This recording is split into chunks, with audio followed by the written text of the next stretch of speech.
They saw our primitive weapons and called us easy prey, but they didn't see that Earth itself had already made us into the galaxy's most terrifying predators.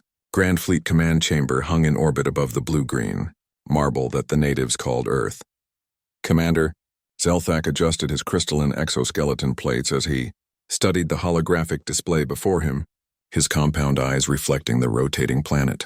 Around the circular chamber, 12 other species representatives sat in their specialized chairs, each design accommodating wildly different physiologies. Some breathed methane, others required pressure suits, and one existed as a collective consciousness housed in a crystalline matrix. Admiral Vornix, whose gaseous form swirled within an elaborate containment suit, floated to the central podium. His translator hummed with authority as he addressed the assembled commanders. The chamber fell silent, save for the ambient hum of life support systems cycling atmospheres suitable for each delegate. "Commanders," Vornix began, his voice modulated through the translator to something approximating solemnity. "We have assembled the largest invasion force in Galactic Union history. 2,000 warships orbit beyond the system's edge. Each vessel carries the finest warriors from across 73 worlds. Our logistics train could supply a war for 10 standard cycles. Our tactical analysis has been refined through 200 simulations." Zelthak clicked his mandibles together in what passed for approval among his species. The display shifted, showing force deployments, atmospheric entry vectors, and primary target zones across the planet's surface. Everything looked perfect. Textbook, even. "The human resistance will be minimal," continued a third commander, General Krathix, whose six-legged form resembled what humans might call a centaur crossed with a scorpion.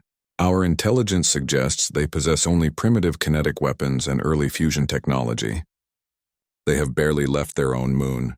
Their world government is fragmented into nearly 200 competing factions." Tactical Officer Mira Lin, a being who resembled a floating jellyfish with bioluminescent organs pulsing beneath translucent skin, projected additional data streams. Population 8 billion. Military forces approximately 50 million across all factions, poorly coordinated. Naval capacity 0 interstellar vessels. Orbital capacity minimal satellites, no weapons platforms. Assessment Class 7 resistance expected. There was a murmur of satisfaction around the chamber. Class 7 meant difficult but manageable. Most commanders had handled Class 7 resistances before. Some species fought hard when cornered, but without technological parity the outcome was never in doubt. But then Zelthak noticed something odd in the data scrolling past his station. "Wait," he said, his translator rendering his chittering into galactic standard. "Scroll back." What was that classification? Miralin's bioluminescence flickered with what might have been confusion. "Which classification, Commander?" "The planetary classification."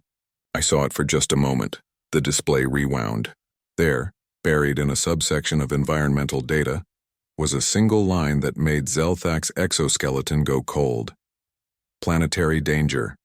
Classification, Class 15. Deathworld," the chamber erupted. "A Class 15? That had to be an error. The scale only went to 15, representing worlds so hostile that even visiting them required specialized equipment that most species couldn't manufacture. Worlds where the atmosphere itself was toxic, where the weather could tear apart starships, where the native life could kill a fully armored soldier in seconds. "There must be a mistake," Vornix said, though his gaseous form had begun swirling more rapidly inside his suit. A sign of agitation. "Recheck the classification parameters." Miralin's organs pulsed faster as she pulled up the detailed environmental assessment. The data began flooding the displays around the chamber, and with each new specification, the commanders fell into stunned silence. "Atmospheric composition," Miralin began, her voice wavering through the translator. "Oxygen content 21%. Commanders, that's in the explosive range. The atmosphere is literally one spark away from ignition at all times. Nitrogen content 78%. Pressure at sea level 101 kilopascals. This is a high-pressure, high-oxygen environment." "Impossible," muttered General Krathix. "No sapient species could evolve in such conditions." "The metabolic requirements alone." "There's more," Miralin continued. "Gravity 9.8 meters per second squared. That's nearly double galactic standard. Surface temperature variations, -89 to +56 degrees Celsius. Extreme thermal fluctuations daily in most regions. Zelthak felt his breathing spiracles constrict. He came from a world with 0.6 standard gravity and a comfortable 15 degrees Celsius year-round. The thought of twice the gravity and temperature swings that could literally freeze or boil him was horrifying. The water, another commander whispered, a crystalline being whose name translated roughly as shimmer. The planetary surface is 71% covered in dihydrogen monoxide. In liquid form, the chamber went deathly quiet. Water was universal, yes, but liquid water was incredibly rare. Most species knew it as ice or vapor. An entire world where it existed in all three states simultaneously, where it fell from the sky regularly, where massive bodies of it covered most of the surface. Bodies so deep they measured in kilometers. "Show us the native life," Vornix commanded, though his voice had lost its earlier confidence. The holographic displays shifted to show Earth's biosphere, and several commanders immediately recoiled. The biodiversity index was off the charts. Millions of species, many of them predatory. The food chain was a vertical nightmare of increasingly efficient killers. Apex predators, Mira Lin read from the data, her bioluminescence now flashing in distress patterns. Multiple species across all environments. On land, creatures called big cats, wee bears, crocodiles; in the oceans, sharks, orcas; giant squids; in the air, eagles, hawks. Commanders. Some of these creatures mass over 8 tons and can bite through solid steel. But the humans evolved alongside these? Asked a slug-like commander, his eye stalks trembling. Not just evolved, Mira Lin corrected. Dominated. They are the apex predators of their apex predators. And the environmental hazards, she trailed off, pulling up new data. The displays showed storms, not the gentle rain cycles most worlds experienced, but hurricanes with wind speeds exceeding 250 kilometers per hour, tornadoes that could tear apart buildings, thunderstorms with electrical discharges measuring hundreds of millions of volts, earthquakes that could level cities, volcanic eruptions that altered global climates, tsunamis that drowned coastlines. And they build their cities anyway, Zelthak said, his voice barely a whisper through his translator. They build them right in the path of these disasters. Look, this city called Tokyo, built directly on a fault line where the ground regularly ruptures. This region called Florida, struck by massive storms annually. This valley in America called Tornado Alley, where the wind routinely destroys everything and they just rebuild. Admiral Vornix tried to regain control of the briefing. This changes nothing. Yes, their world is hostile, but they are still primitives. We have superior technology, superior numbers. Superior. Respectfully, Admiral, interrupted Tactical Officer Mira Lin, I believe we should review their military capabilities in context of their environment. She pulled up footage from Earth's information networks, data intercepted from their primitive satellite communications. The commanders watched in growing horror. The first video showed human soldiers training. They wore minimal armor and carried kinetic weapons that seemed almost crude. But then the display showed them running, full combat gear, through terrain that would have killed most Galactic Union species just from the ambient conditions. They ran for kilometers through heat and cold. They crawled through mud, swam through water, climbed vertical surfaces using only their appendages. Note the gravity, Mira Lin said. They move as if it is nothing. Another video showed human combat exercises, hand-to-hand fighting where they struck each other with enough force to shatter galactic standard armor, wrestling matches where they bent joints at impossible angles, training scenarios where they operated in temperatures that ranged from desert heat to Arctic cold. Their baseline physical capabilities, Mira Lin explained, exceed our elite special forces, and these are their average soldiers. Commander Zelthak felt something he had not experienced in his 40 cycles of military service. Fear. Real primal fear. Show us their reaction to injury, he said quietly. Mira Lin hesitated, then complied.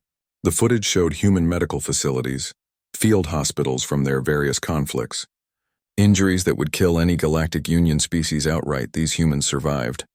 Limbs torn off, bones shattered, organs punctured, and they lived. Some even returned to combat after healing.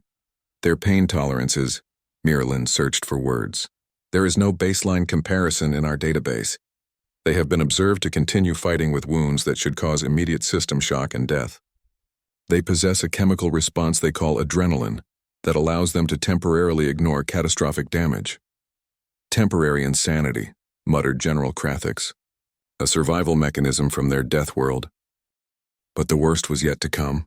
Miralyn pulled up historical records from Earth's own databases. Their warfare history, she announced, and the timeline began to scroll. Thousands of years of continuous warfare. Not the ritualized combat of most species. Not the occasional territorial dispute, but constant, grinding evolutionary warfare. Wars that killed millions. Wars that lasted decades. Wars fought with whatever weapons they could devise, from sharpened stones to kinetic weapons, to chemical weapons to nuclear weapons. "Stop," Fornix commanded. "Go back. Did that say nuclear weapons?" "Yes, Admiral." They split the atom and immediately weaponized it. Then they built thousands of such weapons, aimed them at themselves, created something they call mutually assured destruction, and lived with it for generations. The chamber was silent. Except for the hum of life support, they poisoned their own atmosphere with chemicals, Miralyn continued, burned their forests, polluted their oceans, and they are still there, still thriving, because their world has tried to kill them every single day of their existence, and they are still here. Zelthak stood, his legs trembling with the realization. We need to abort this invasion now. Admiral Vornik swirled within his containment suit, his gaseous form agitated but still attempting to project authority. "Commander Zelthak, you are allowing fear to cloud your judgment. Yes, their world is harsh, but our technological advantage remains absolute. We proceed as planned." "Admiral, with respect, you are making a catastrophic error," Zelthak said, his mandibles clicking rapidly in distress. "We are not fighting a technologically inferior species. We are fighting a species that has been at war with their own planet for their entire evolutionary history, and won. But the decision had been made. The Galactic Union had committed too many resources, too much political capital. The invasion would proceed. 3 standard cycles later, the fleet entered Earth's orbital space.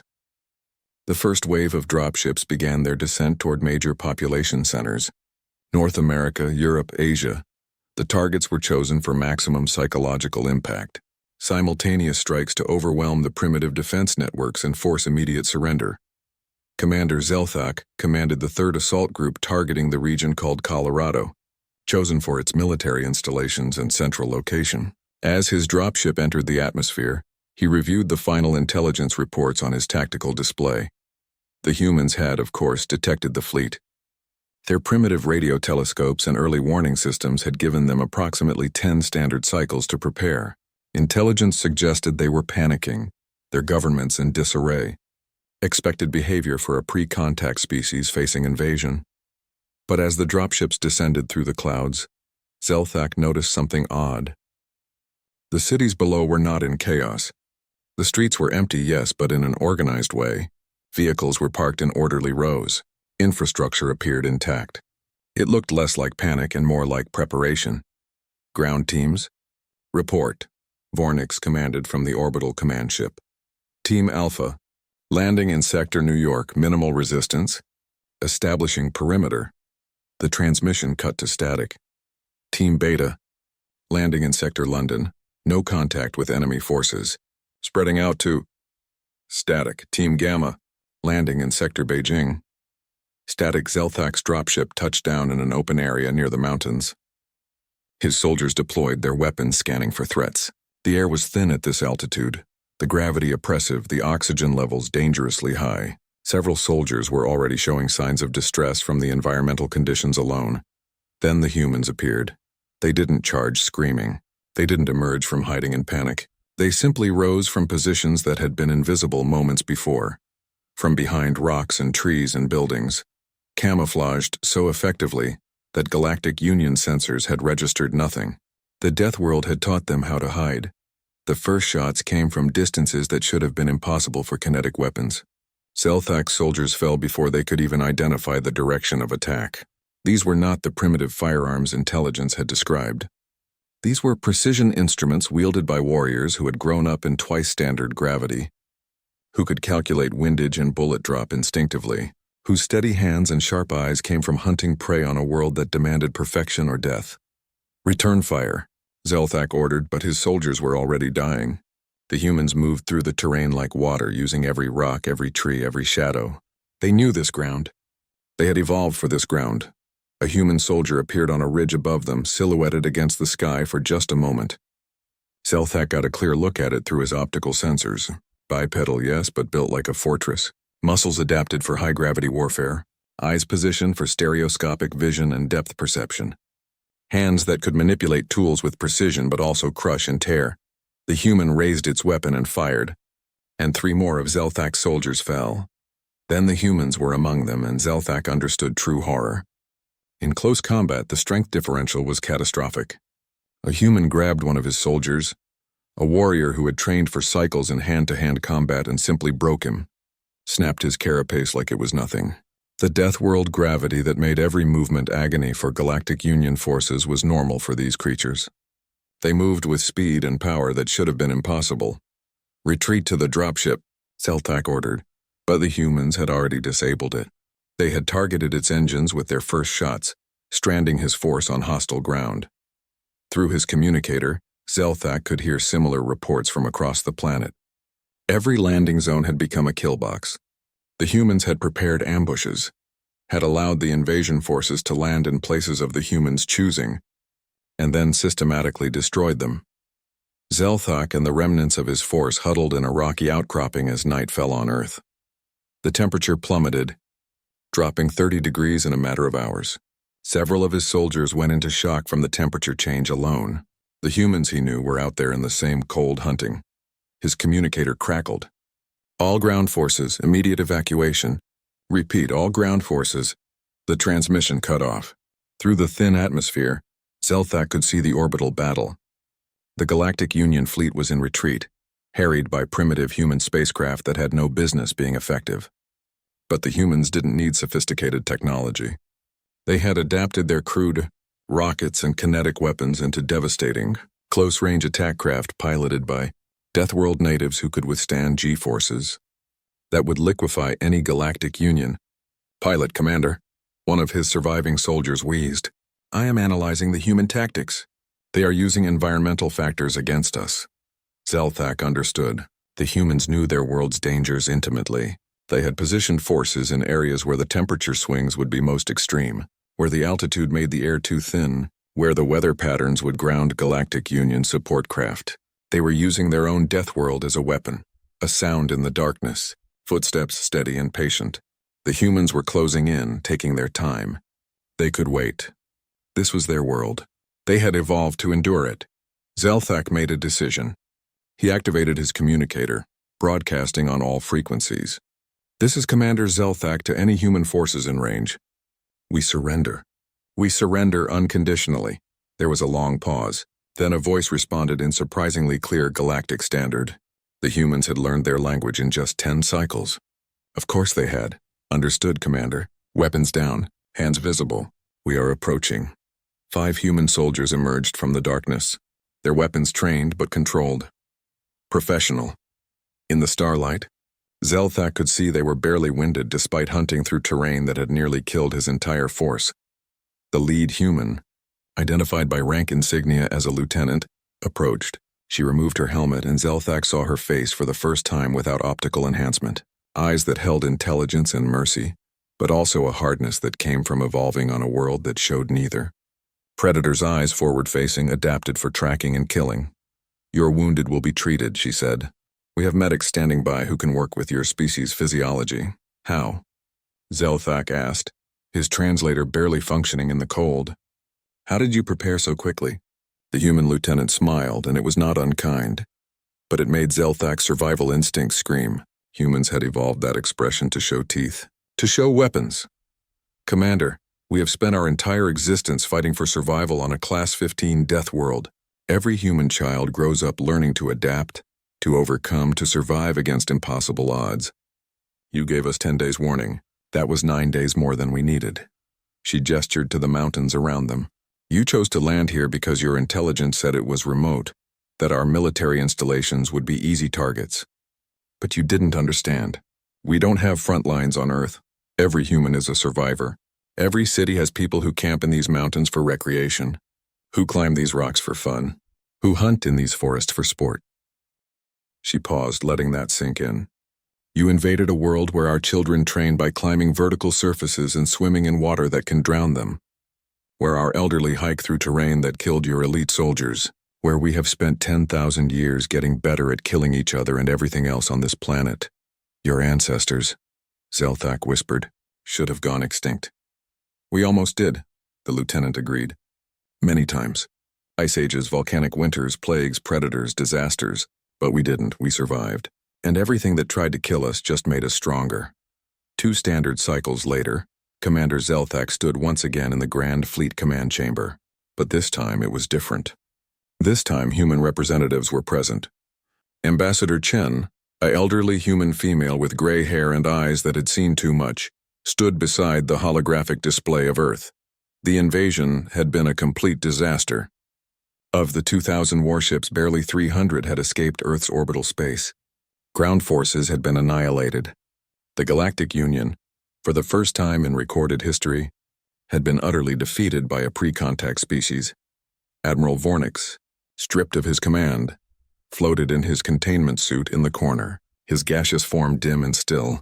General Krathix had not survived the retreat, his ship destroyed by human aerospace fighters that had no business being able to reach orbital altitude. Ambassador Chen spoke, and her words were translated into 17 different languages simultaneously. The Galactic Union came to our world expecting an easy conquest. You saw our lack of interstellar technology and assumed weakness. You made a fundamental error in judgment. She activated the display, showing the classification again. Class 15 Deathworld. You saw this classification and thought it meant our planet was dangerous. You were right, but you didn't understand the implications. Yes, Earth is a Class 15 Deathworld. It has tried to kill us every single day for millions of years.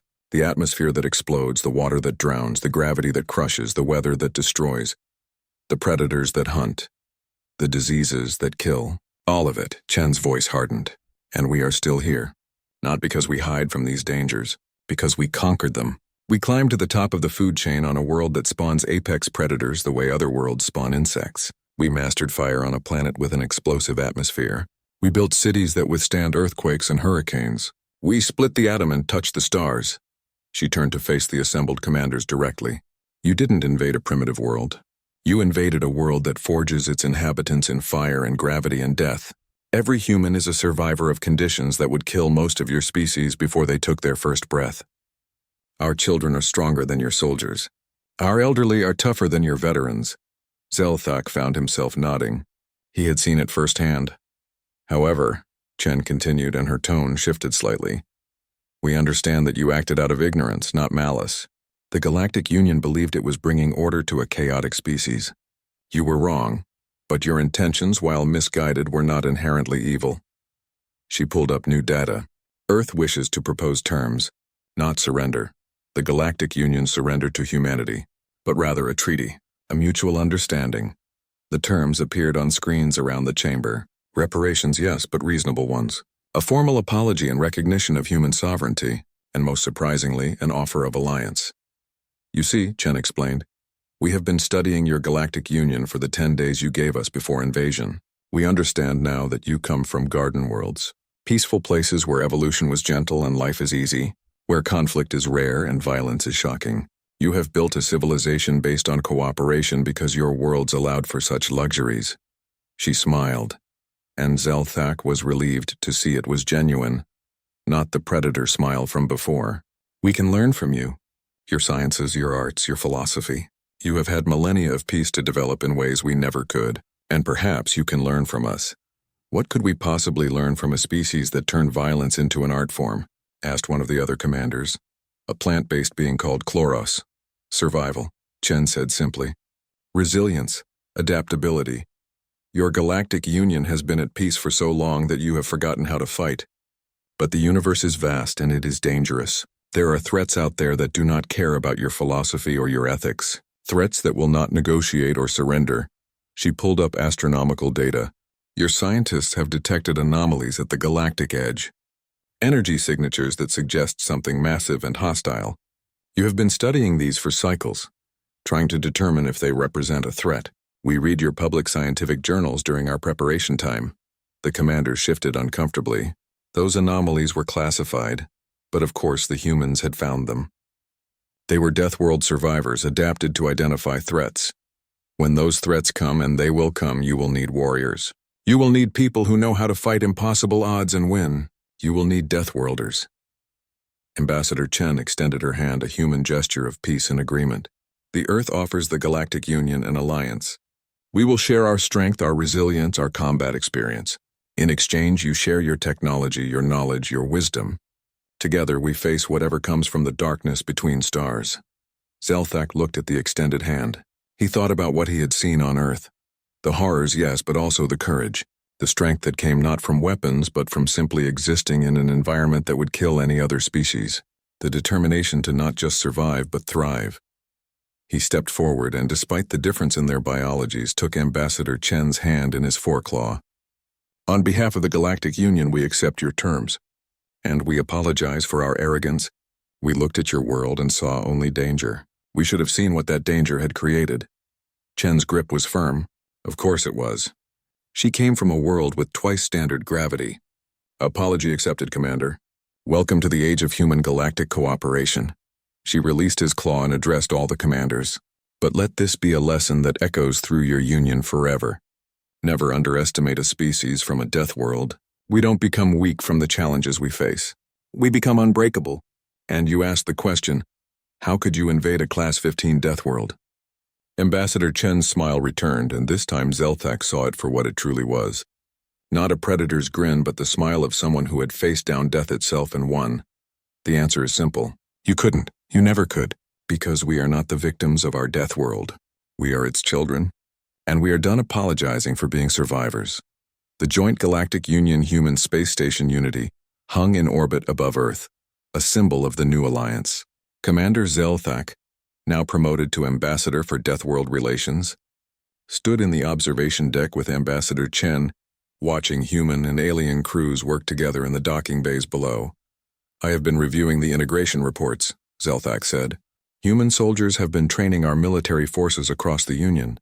The improvement in combat effectiveness is remarkable. Chen nodded.